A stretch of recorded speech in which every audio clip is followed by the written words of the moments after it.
or so. Thank you, Mr. Chairman. Dean Elmendorf, following up on that last comment, does Social Security add one dime to our national debt?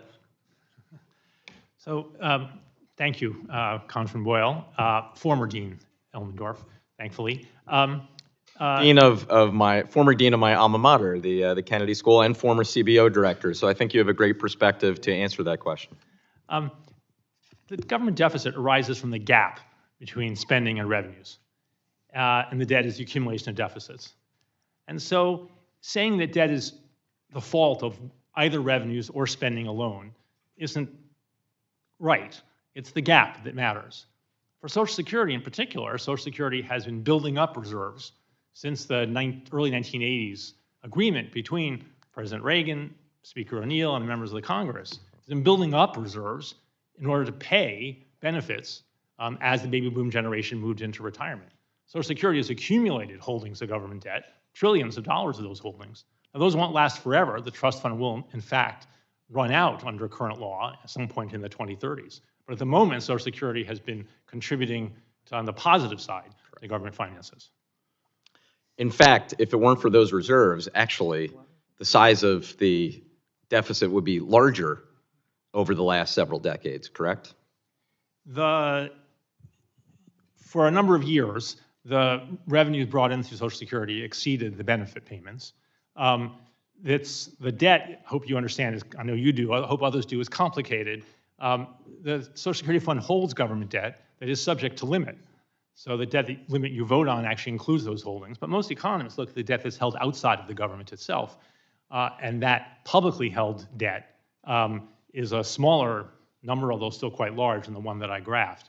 And so I think you really want to think about the budget in a unified sense. The unified budget was developed decades and decades ago. And I think you want to think about spending and revenues together in that way. Let me, you in your brief testimony made 3 points. Let me address the first one.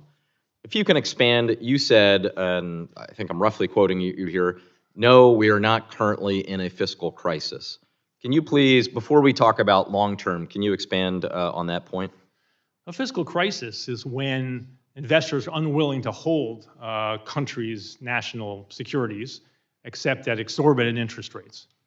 And as has been pointed out, it's not always easy to predict when those are coming. Economists don't have good rules of thumb, in part because there aren't that many episodes. Countries differ in a lot of different ways. But one leading indicator is certainly what's happening to interest rates. And particularly the 10-year. Well, the 10-year rate is an important example of that. Interest rates in this country, although certainly up over the last few years, remain lower than they were for many years in this country. And so even though national debt has grown very considerably in the last 15 years, investors have been willing to hold that debt at rates that are actually low by historical standards. Now, shifting to the long term, CBO as well as the Social Security trustees have recently revised their timeline. We've actually, because of the strength of this economy and surprising strength of this economy compared to expectations, roughly now 2035 seems to be the date when we would drop below that critical threshold in terms of the Social Security Trust Fund. A couple of years ago, that date was projected to be 2031 or 2032. So we have actually, we should cheer, we have had surprising news on the positive side that we actually have more time. But as the chairman might remember, I have said before, we have good news and bad news. The good news is we have more time to act.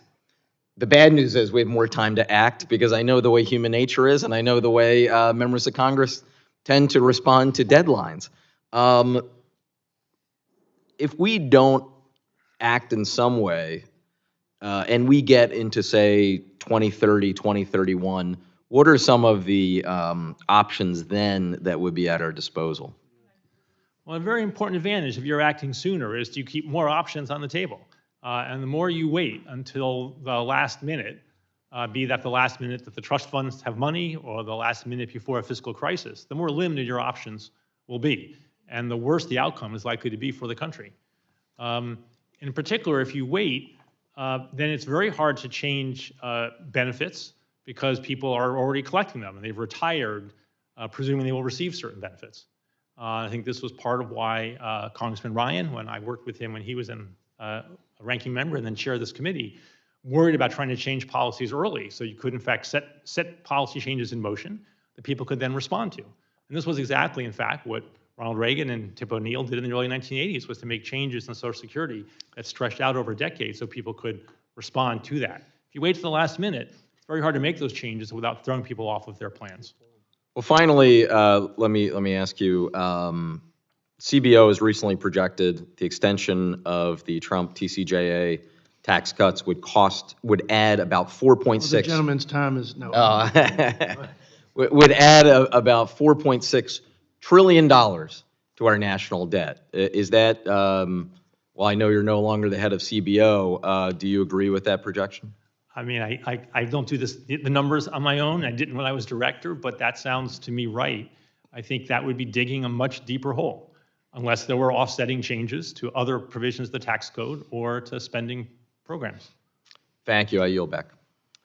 Man, I'm a gracious chairman to give you that last question.